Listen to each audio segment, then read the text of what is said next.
So welcome back nga pala sa ating build series guys. So nilalagay na ni Sir Mandy ng mga electrical tape yung mga wires.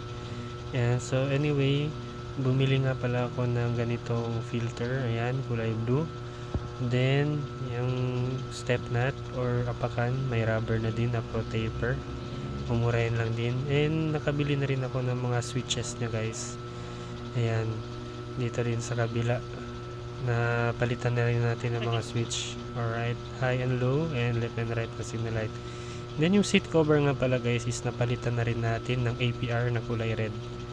Ayan, then nilagyan ko lang ng gold bolts dito guys. Alright, para maangas din.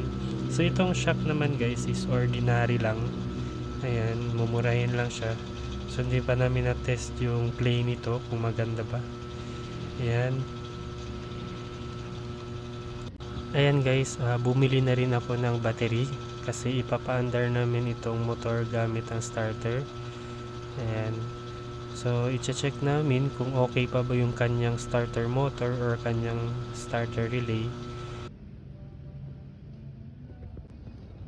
Ayan guys, pinalitan namin ng starter motor kasi nga yung stock na starter motor niya guys is sira na. Ayan, pero yung starter relay niya okay pa naman. So ito lang yung pinalitan namin. So aftermarket lang din guys. Ayan, so ikakabit namin ito ngayon para masubukan kung under ba siya gamit yung starter. Butang? Butang. Oh, pungi. Yun naman yung sunod siya. I-open lang gamay.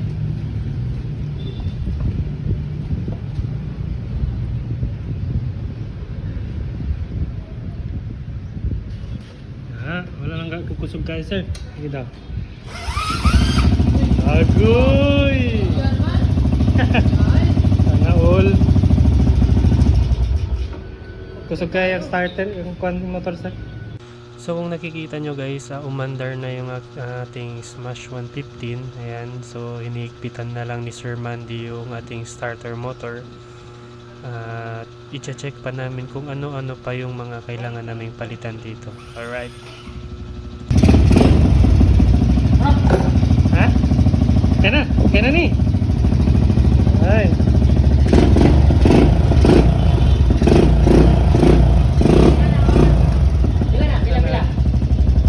Starter motor?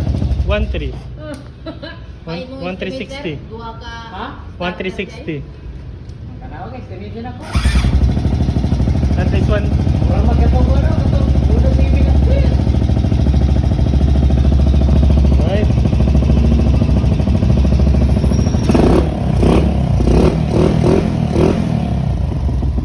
So ite-test natin last guys bago natin i-end yung ating build series part 2. Alright.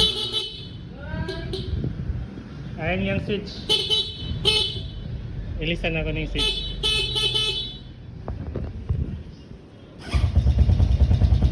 Grabe, one click.